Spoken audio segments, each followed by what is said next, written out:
Now that you know more about cancer survival rates, I would like to explain the specific challenges that researchers experience when doing research on nutrition and cancer survival. Suppose I am diagnosed with celiac disease, meaning that I have an intolerance for gluten. Should I keep eating normal bread and pastries? No. Physicians would advise against it. They would refer me to a dietitian to discuss a gluten free diet. But what if I'm diagnosed with cancer? What should physician advise me then? They can inform me about the treatment options, surgery, chemotherapy, and so on.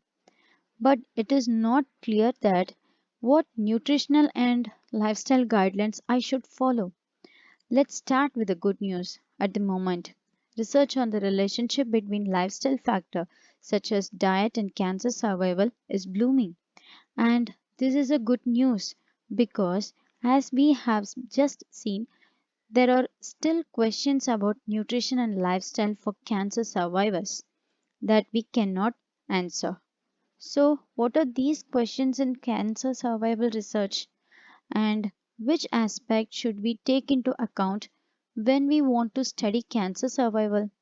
Obviously, the most important question we want to answer is what is the relationship between lifestyle factors and cancer survival? This is actually a pretty difficult question to answer. Part of this is due to the different phases of survivorship. Cancer survival covers a wide range of circumstances, beginning at diagnosis through cancer treatment and to the end of life. Lifestyle may have different effects in each phase.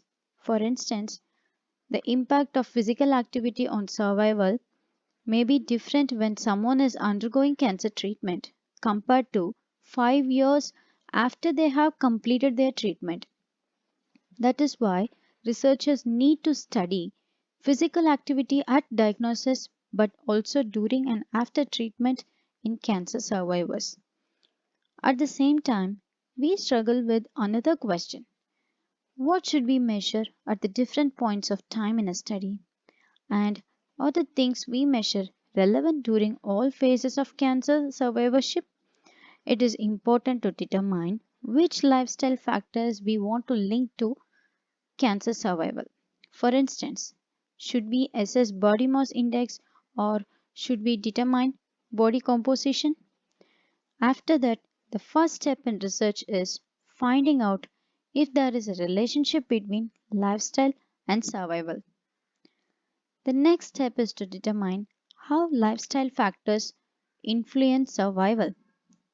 What are the exact biological processes that increase or decrease survival?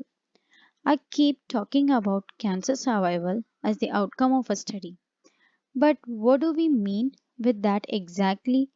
Most often, we look at the number of deaths in the study population. This is called overall mortality because the cause of death is unknown. But cancer reoccurrence, cancer specific mortality, the development of other disease, and quality of life may be just as relevant.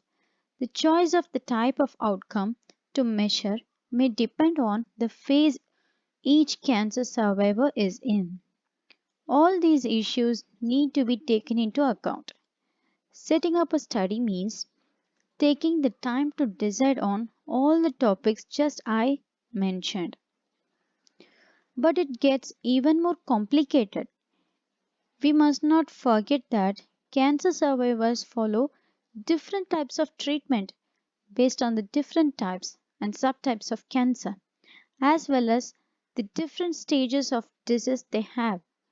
This makes answering the research question more difficult. The researchers should study the relationship between vitamin D inflammation and colorectal cancer survival. Researchers have to consider the role of vitamin D in survival for persons with a specific subtype or stage of colorectal cancer. The type, dose, and duration of treatment may also influence the relationship between vitamin D and survival. Researchers have to consider if there is an interaction between vitamin D and treatment in relation to colorectal cancer survival. So, all these clinical factors should be characterized well because these informations are used in data analysis. That is the basis of the research. This study was a challenging task. Obviously, there are always issues to think about when designing a study, but for cancer survival research, some specific issues are important. The influence of lifestyle on survival depends on the phase of survivorship, the lifestyle factors, biological processes, the outcomes that are studied, and the type, stage, and treatment of the disease. As you can imagine, all this variety makes it very hard to compare studies and to make recommendations that are applicable to all the different types of cancer survivors. So, it may be a while before healthcare professional can give good nutritional advice to all cancer survivors. Thank you.